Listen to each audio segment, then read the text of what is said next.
Hello everyone, meteorologist Hunter Binstock here with my Friday afternoon 1-minute forecast. We're going to start off with a look at those weather alerts. Now we have a wind advisory. This one's valid until 7 p.m. Mountain Daylight Time. This one's going to be for just those strong winds this afternoon. We also have a fire weather warning. That one's valid until Friday, 7 p.m. Central Daylight Time.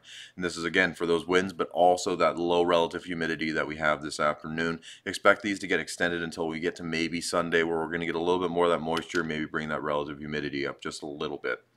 Now looking at our satellite and radar right now, we have a lot of clouds this afternoon, maybe a sprinkler or two of rain out there in eastern Montana, but overall just a cloudy day for the Dakotas.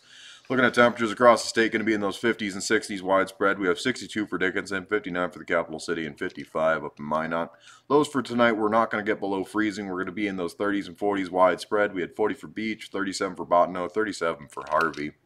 Looking at our high temperatures for tomorrow, we're going to be a little bit cooler tomorrow than we were today, but we'll still be in those 50s and 60s, so it won't be as cold as it's going to be on Sunday, however, because Sunday's looking like 40s, and we're going to get down to those colder temperatures for Sunday, getting back up into the 50s for Monday, and then be in the 60s and 50s for the rest of next week.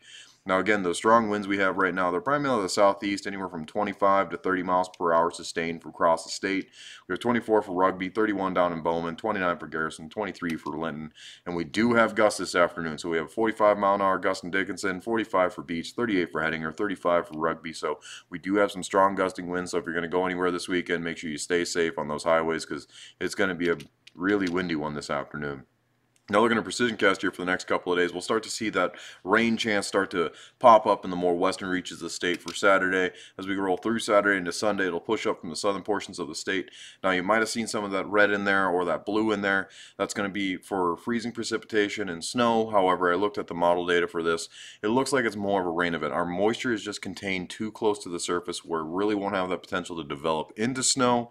And also surface temperatures have a pretty high likelihood of staying above freezing where we shouldn't see that freezing precipitation chance. Now, that isn't to say that there might be some isolated areas that get just a smidge cooler, so you'd be looking for freezing precipitation potentially on cold surfaces such as metal like handrails, or potentially on bridges where they have that wind component that can cool that liquid down quite rapidly, causing a little bit of ice accumulation. But overall from this system, really not that much in the way of moisture. We're looking at anywhere from an eighth to a quarter inch, and maybe some isolated areas of that half-inch total liquid precipitation from this whole system.